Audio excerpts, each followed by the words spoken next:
following. We can edit a layout. With this layout we want to create new layout. Now we want to save this layout called layout tutorial. Save that on our desktop.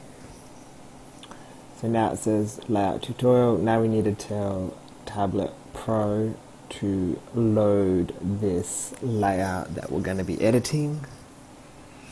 That's done by on settings, layout details, advanced settings, use user INI, browse, locate that file which is on my desktop, open, apply, OK.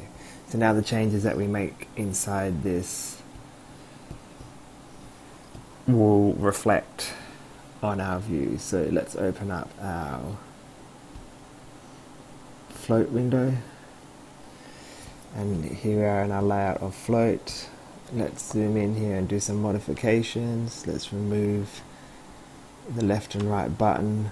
Frame, let's just remove this frame because the frame is absolutely nothing. It's just a frame border. The black surface is the actual trackpad material that will act like a trackpad. We can click create to add a new element. We can assign a property to that element such as horizontal scroll wheel. We can hit save. Then now when we go to our trackpad, it now reflects that. Note, if we create a couple of buttons and we hit save, they don't update unless we turn it off and turn it on again, or if we create a few more elements and we save, if we move it into a different mode and then bring it back, you'll see all those elements and buttons appear.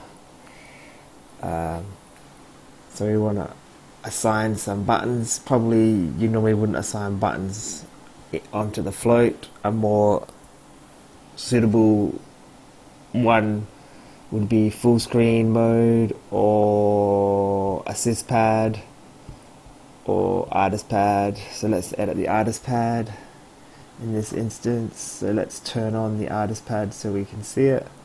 Now this is just a frame, we don't want the frame, so let's remove the left button, right button. Let's move the space around, resize it, assign a new button. So to note, the buttons will only be visible if we place them in the black region. Anything outside that black region will not be visible. So if we turn off and then we turn back on, we can see that button that we just created. If the button's all the way out, well, you can guess what happens. You don't see it at all and it's totally gone. So we'll put that back, save.